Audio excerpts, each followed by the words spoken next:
الحمد لله نحمده ونستعينه ونستغفره ونعوذ بالله من شرور أنفسنا ومن سيئات أعمالنا من يهده الله فلا مضل له ومن يضلل فلا هادي له وأشهد أن محمدا عبده ورسوله الذي لا نبي ورسول بعده. أعوذ بالله من الشيطان الرجيم. يا أيها الذين آمنوا اتقوا الله حق تقاته ولا تموتن إلا وأنتم مسلمون. أما بعد فإن أصدق الحديث كتاب الله وخير الهدى هدى محمد صلى الله عليه وسلم وشر الأمور محدثاتها وكل محدثة بدعة وكل بدعة ضلالة وكل ضلالة في النار. Bapak-bapak, para asatidz, ibu-ibu yang dirahmati Allah Subhanahu wa taala. Kita bersyukur kepada Allah pada malam yang berbahagia ini kita bisa hadir dalam majlis ini dengan niat untuk berzikir kepada Allah Subhanahu wa taala, yakni mempelajari agama Allah dengan hati yang ikhlas, dengan tujuan ingin mengamalkan ilmu-ilmu yang kita peroleh dalam majlis ini. Bapak, Ibu, saudara-saudara yang dirahmati Allah, kita akan melanjutkan kajian kita pada malam Kamis yang lalu terkait dengan al-khusyu' fi shalah. Kita sudah membahas bahwasanya Allah berfirman, qad aflahal mu'minun alladzina hum fi salatihim khashi'un. Sesungguhnya beruntunglah orang-orang beriman. Allah menafsirkan sendiri dalam Al-Quran, orang-orang yang mukmin yang beruntung itu adalah alladzina hum fi salatihim khashi'un. Alladzina hum, orang-orang yang mereka itu fi salatihim, dalam salat mereka khashi'un, dalam keadaan khusyuk. Kemudian Allah juga mencerca orang-orang yang salat tetapi tidak khusyuk. Allah katakan mereka itu adalah wa innaha lakabiratun illa 'alal khashi'in, bahwasanya salat yang khusyuk itu, salat itu sukar bagi orang-orang kecuali mereka yang khusyuk. Ma'asyiral muslimin rahimakumullah, kita juga sudah membahas apa yang diriwayatkan oleh Hudzaifah radhiyallahu anhu. Beliau mengatakan, awwalu ma tafqiduna min dinikum al-khusyu' wa akhiru ma tafqiduna min dinikum as-salat wa rubbama musallin la khayra fihi. Hudzaifah mengatakan, yang pertama kali yang sirna dari agama kamu ini adalah kekhusyuan dalam salat, dan yang terakhir akan sirna dari agama kamu ini adalah salat. Saudara-saudara, ma'asyiral muslimin, bukan salat yang pertama kali hilang di atas muka bumi ini, tetapi yang akan pertama kali dicari oleh Allah Subhanahu wa taala dari orang-orang yang beriman adalah kekhusyuan dalam salat. Sehingga beliau juga mengatakan wa musallin la khayra fihi, betapa banyak orang yang salat tapi sedikit pun dia tidak mendapatkan kebaikan dalam hal tersebut. Kenapa kita katakan sedikit pun dia tidak mendapat kebaikan? Hudzaifah al-Yamani menggunakan istilah la khayra fihi. Kita mengatakan bahwasanya la nafiyatul jinsi, menafikan segala jenis kebaikan. La khayra fihi, tidak ada sedikit pun kebaikan fihi pada orang yang salat tersebut. Sehingga dia mengatakan wa yushiku an tadkhulal masjid fala tara fihi khashi'an, sebagaimana yang ditemukan dalam kitab Al-Madarij. Hampir saja engkau masuk ke masjid tetapi engkau tidak melihat di tengah-tengah mereka itu ada orang yang khusyuk di dalam salat. Sesungguhnya apa yang dikatakan oleh Hudzaifah ini adalah berasaskan kepada sabda Nabi sallallahu alaihi wasallam yang diriwayatkan oleh Al-Haythami dalam Majma' Az-Zawaid. Kemudian juga diriwayatkan oleh Al-Tabrani dalam Al-Kabir. Beliau mengatakan isnad ini hasan. Dan hadis ini disebutkan juga dalam Sahih At-Targhib. disahihkan oleh Syekh Muhammad Nasiruddin Al-Albani. Beliau meriwayatkan bahwasanya Nabi sallallahu alaihi wasallam bersabda, "Awwal syai'in yurfa'u min hadhihi al-ummah al-khusyu'." Yang pertama kali yang diangkat oleh Allah dari umat ini adalah khusyuk, hatta la tara fihi khashi'an, sehingga engkau tidak melihat fiha, di tengah-tengah umat itu, khashi'an, ada orang yang khusyuk dalam salatnya. Masyaallah muslimin rahimakumullah. Kita juga sudah membahas pada pertemuan yang lalu bahwasanya makna khusyuk itu disebutkan oleh Abdullah bin Jadillah.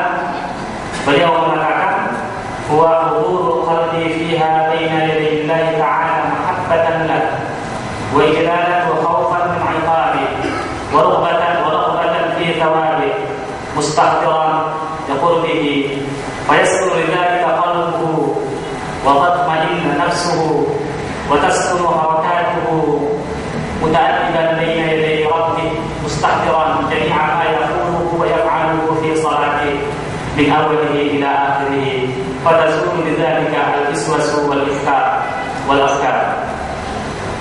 Ma'asyiral muslimin, Abdullah bin Jadillah mengatakan bahwasanya yang dimaksud dengan khusyuk itu adalah hudurul qalbi fiha, hadirnya hati seseorang di dalam salat, baina yadillahi ta'ala mahabbatan lahu, karena satu kesadaran ya bahwasanya dia sedang menghadap Allah Subhanahu wa taala, mahabbatan lahu, karena cinta kepada Allah, wa ijlalan, karena dia mengagungkan Allah Subhanahu wa taala, wa khawfan min 'iqabihi, karena dia takut kepada azab Allah Subhanahu wa taala, siksa Allah atau balasan Allah Subhanahu wa taala, wa raghbatan fi thawabihi, dan dia penuh harap, penuh cinta kepada pahala yang disediakan oleh Allah bagi orang-orang yang khusyuk di dalam salatnya. Oleh sebab itu, maka hatinya akan tentram, jiwanya akan tenang, maka gerakannya atas harakatuhu, gerakannya tenang, muta'addiban, karena menjaga adab di hadapan Tuhannya, maka hadirlah segala kebaikan dalam hatinya. Apa yang dikatakannya dan diperbuatnya di dalam salat itu sejak awal hingga akhir dalam keadaan muta'addiban baina yaday rabbih, sehingga fatazulu bidzalika al-waswas wal afkar, hilanglah, kata Abdullah bin Jadillah, hilanglah dengan demikian itu iswas, ya, iswas dalam hatinya, wal afkar, dan segala khayalan-khayalan dan pemikiran-pemikiran. Masyaallah muslimin rahimakumullah, ada catatan yang kita peroleh dari Syekhul Islam Al-Harwani, yakni Ibnu Taimiyah. Beliau mengatakan terkadang ditemukan di dalam wiswas itu kita anggap di luar sholat itu adalah sebagai kebaikan. Contohnya, ketika sholat dia terlintas, terpikir bagaimana sesuatu persoalan yang muncul di tengah-tengah umat ini, bagaimana mengangkat problema dakwah misalnya, bagaimana mensiasati orang-orang yang mengingkari sunnah agar ikut kepada sunnah, terbayang di dalam sholat. Kadang-kadang muncul di dalam sholat itu masalah hukum, bagaimana hukum begini, kalau begini, muncul dia debat dalam pemikirannya ketika sholat, seakan-akan ini adalah kebaikan ya pada dirinya, tapi sesungguhnya itu adalah wiswas dari syaitan. Masyaallah muslimin rahimakumullah, al-khusyuk itu adalah hudurul qalbi fiha baina yaday Allah, hadirnya hati, sebagaimana yang kita bahas pada pertemuan yang lalu, bahwasanya hadirnya hati itu tidak diniscayakan harus hilang kesadaran, tidak mesti kita fana seperti fananya orang-orang tariqah, orang-orang tasawuf. Tidak seperti itu ya. Sesungguhnya khusyuk yang disyariatkan kepada kita, hadirnya hati, munculnya perasaan cinta kepada Allah, munculnya perasaan mengagungkan Allah, ta'ziman lahu wa jalalan lahu. Kemudian di dalam salat itu muncul keinginan kita berjumpa dengan Allah Subhanahu wa taala, ada antusiasme kita untuk kepada pahala yang diberikan Allah Subhanahu wa taala. Jadi ma'asyiral muslimin rahimakumullah, sebagaimana yang kita seperti transnya orang-orang yang besi. Tidak seperti itu. Ma'asyiral muslimin, kita juga sudah membahas bahwasanya ada riwayat dari Huzaifah juga, iyyakum wa khushu'an nifaq, pada pertemuan yang lalu. Takutlah kamu kepada khusyuknya orang-orang munafik. Iyyakum wa khushu'an nifaq, atau iyyakum wal khusyu', yakni khushu'an nifaq. Takutlah kamu, pelihara kamu dari diri kamu dari khusyuknya orang-orang munafik. Ketika ditanya Huzaifah, faqila lahu, ada seseorang yang bertanya yang tak disebutkan dalam riwayat, wa ma khushu'un nifaq, apa itu khusyuknya nifaq? Huzaifah mengatakan, antarul jasad khashi'an wal qalba laysa khashi'an. Engkau melihat jasad seseorang itu dalam keadaan khusyuk ketika salat, tetapi hatinya tidak khusyuk. Mungkin juga kita singgung pada pertemuan yang lalu tentang Ibnu Qayyim yang mengatakan al-farqu baina khusyu'il imani wa khusyu'un nifaqi. Khusyu'ul imani huwa khusyu'ul qalbi lillahi bi-ta'dhim wal ijlal wal haya wal mahabbah, kama qala. Yani khusyuknya iman itu adalah khusyuknya hati karena Allah, mengagungkan Allah, memuliakan Allah, mencintai Allah, malu kepada Allah Subhanahu wa taala. Itu yang dikatakan oleh Ibnu Qayyim. Perasaan itu yang hadir ketika seseorang menghadap Allah Subhanahu wa taala. Adapun khusyu'un nifaq, amma khusyu'un nifaqi fayadlu 'ala al-jawarih tasaffu'an wa takallufan wal qalbu ghairu khashi'in. Adapun khusyuknya orang munafik, dia menampakkan pada anggotanya kekhusyuan tasannu'an, dibuat-buat seakan-akan khusyuk, wa takallufan, dan memberat-beratkan diri. Sebagaimana kita bahas kemarin, banyak kita lihat orang yang memberat-beratkan diri di dalam sholat, ya, terutama ketika mengangkat takbiratul ihram, ya, sudah kita bahas ini kan. Ini banyak terjadi di sekitar kita di Indonesia, di Sumatera Utara, ya, apalagi di kampung-kampung yang sering mengaji dekat-dekat Jawi, yang di sana tertera bahwasanya takbiratul kamaliyah itu kan ketika seseorang berniat, karena dalam mazhab Imam Syafi'i rahimahullah, niat itu adalah rukun. Muqtas bisyai' muqtarinan bil fi'li. Jadi qasad kepada sesuatu besertaan dengan perbuatan, itulah niat. Jadi itu rukun di dalam sholat. Menurut mazhab Imam Syafi'i. Oleh sebab itu, maka ada yang mempersyaratkan dalam tanda petik bahwasanya niat yang sempurna itu adalah seseorang melakukan gerak hatinya itu ketika pada lafaz hamzah kalimat lafzul jalal Allah dan sampai Allah, disitulah niat, disitulah qasad ta'rif ta'yin, qasad kesengajaan, ta'rif menyinggungnya, apakah itu salat wajib atau sunnah, ta'yin, salat wajib apa dia, zuhur, asar atau maghrib, disitulah mesti ada. Maka kita lihat di sebahagian orang-orang pengikut mazhab Syafi'i, dia melakukan tartib, bertartib, dia melakukan pembacaan mat pada lafzul jalal, Allahu Akbar. Kadang-kadang diulangi lagi kan, karena tidak pas.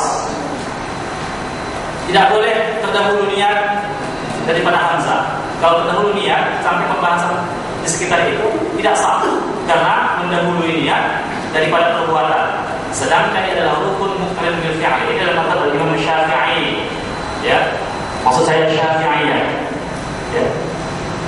Jadi niat itu di situ Allahu Akbar. Karena harus ada qasad ta'rif ta'yin, dan sebahagian orang-orang yang tidak memahami tentang niat, maka mereka tahaddus, hudusun nafsi, membaca dalam hatinya, sengaja aku salat fardu Aisyah 4 rakaat mengikut imam menghadap qiblat lillahi ta'ala. Kan panjang sekali gitu kan.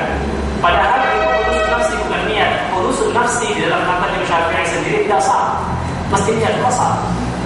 Jadi ada orang yang takalluf membuatkan diri situ sehingga membaca takbir itu Allahu Akbar.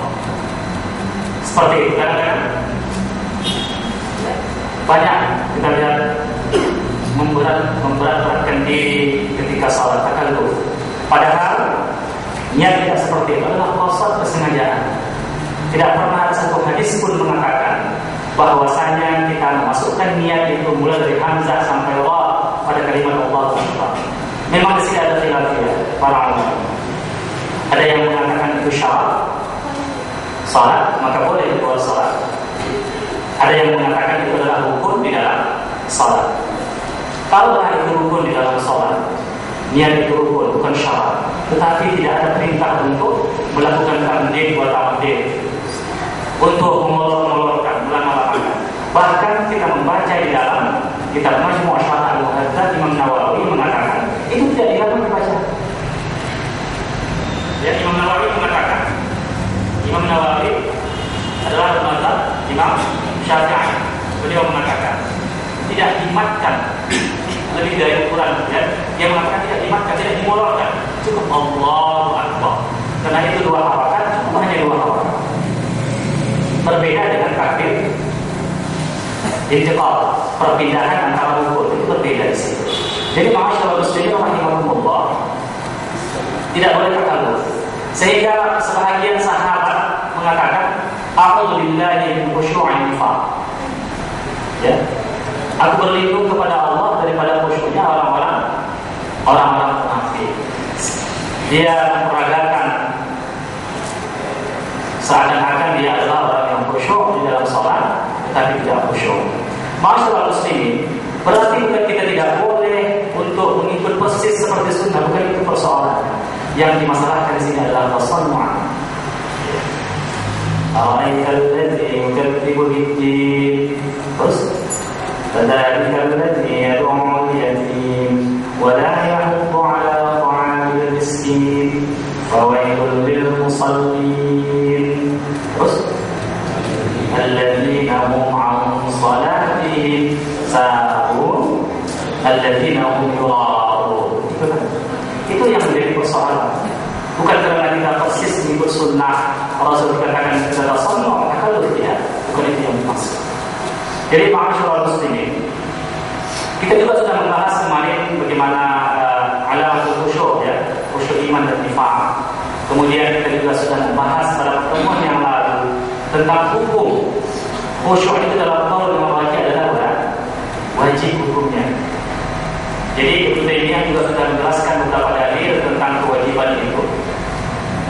Beliau menegaskan di dalam kitab Majmu' Al-Fatawa juz 22, bisa kita lihat di situ tentang wa yadullu ala wujubil khusyu'i fi shalah.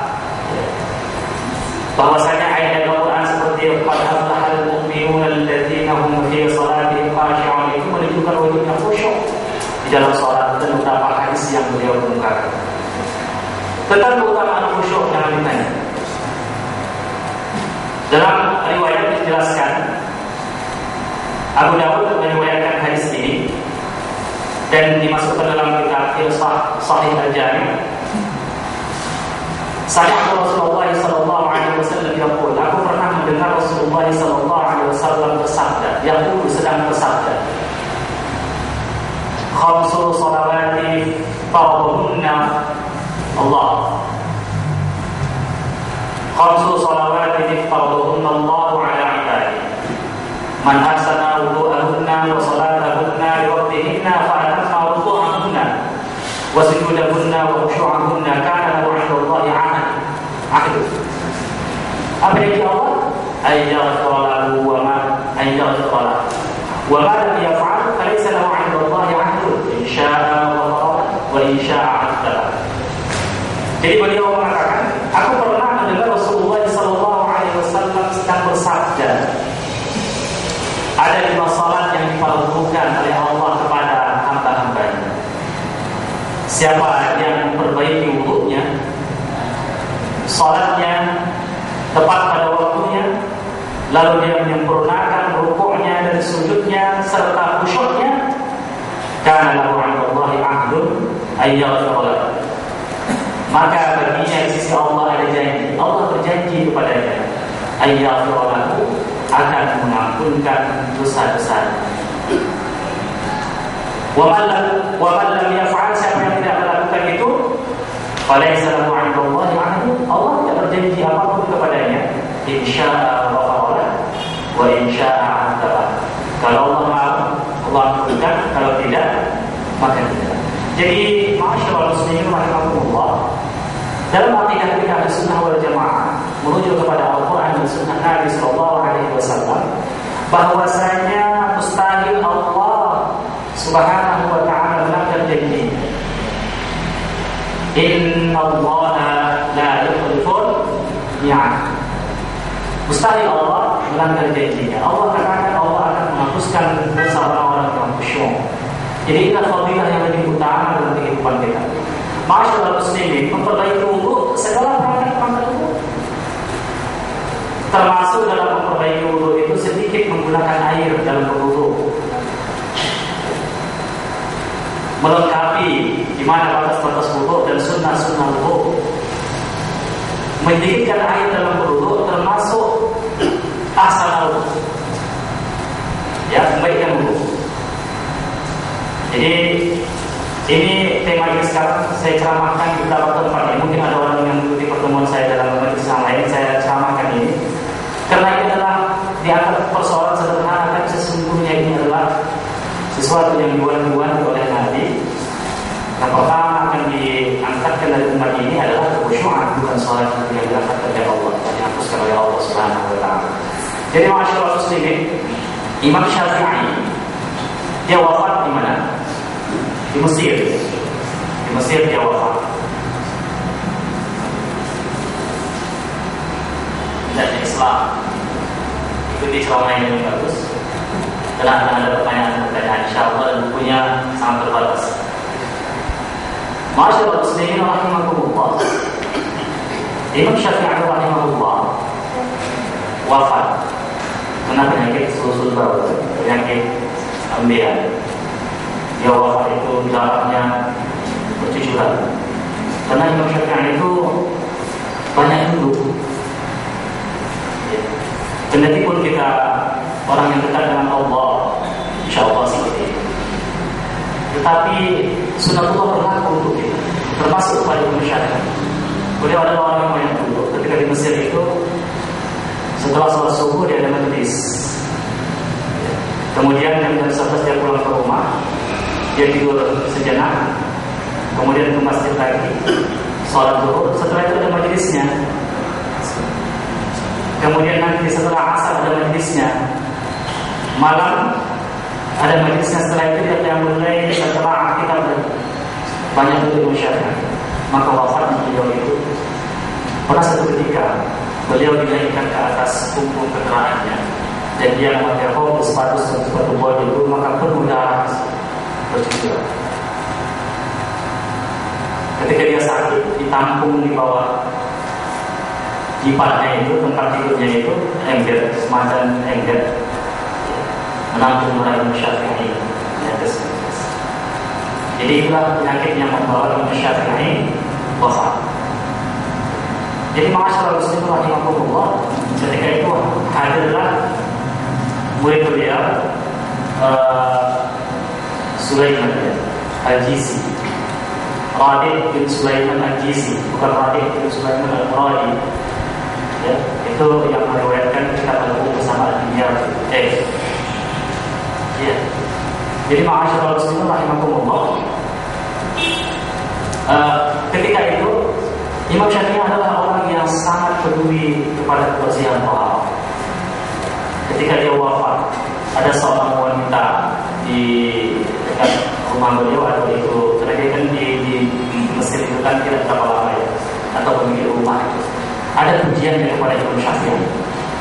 Sebenarnya kalau kita pikir-pikir, pujian ini sangat sedikitlah untuk imam sebesar Imam Syafi'i, seorang imamul ummah, seorang yang menulis kitab perdana dalam jurisprudensi Islam, metodologi jurisprudensi Islam, usul fiqh al-Risalah.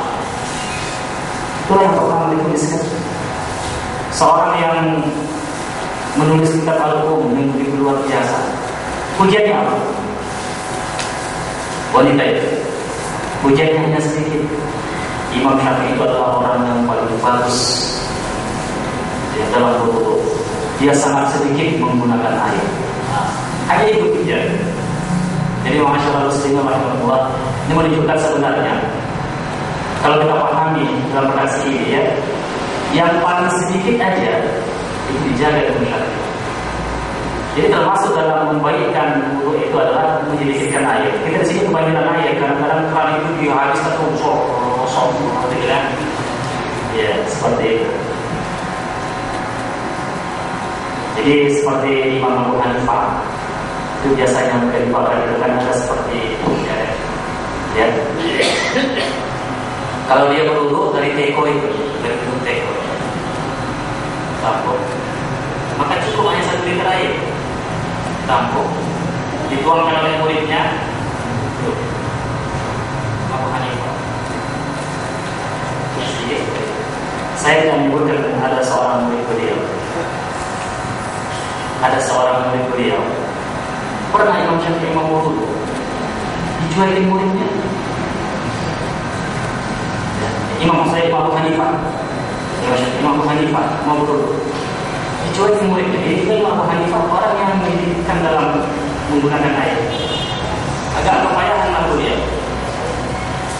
Jadi sebenarnya saya tidak menyebutkan nama ulama ini. Abu Yusuf Muhammad bin Hasan Asy-Syaibani pada masanya menjadi orang terkenal di Baghdad setelah kewafatan Muhammad bin Sa'id Abu Hanifah.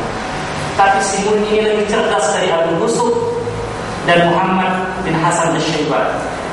Lebih cerdas. Tetapi yang diangkat menjadi qadhi adalah 2 orang ini yang dimuliakan oleh umat ketika itu adalah yang 2 ini. Yang si cerdas ini tidak, karena rupanya pernah dalam kitab itu pernah sakit hati dulu gara-gara itulah kata benar bahwa gara-gara membunuh dicuekin, sehingga Imam Abu Hanifah tidak bisa menyedikitkan air dalam wudu.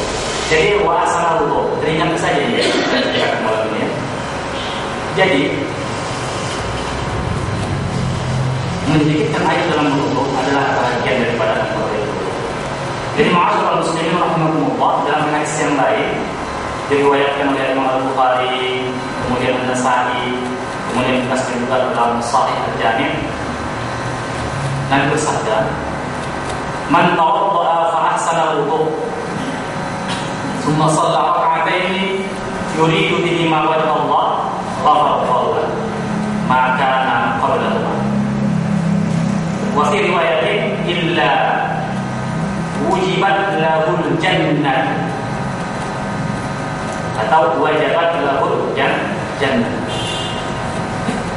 Siapa yang berwudu lalu dia memperbaiki wudu, mengelakkan wudunya, kemudian dia salat 2 rakaat, tidak lain kecuali mengharap wajah Allah Subhanahu wa taala, maka Allah ampunkan dosanya, maka qablahuma, sebelum dia menyelesaikan 2 rakaat salat. Dalam riwayat yang lain, tidak lain baginya kecuali diwajibkanlah baginya itu surga. Jadi ma'asyiral muslimin, ini baru pengantar. Mengulang kita yang lalu, yang sebelumnya. Jam sudah lewat jam 9, baru pengantar. Bagaimana? Nanti panjang 4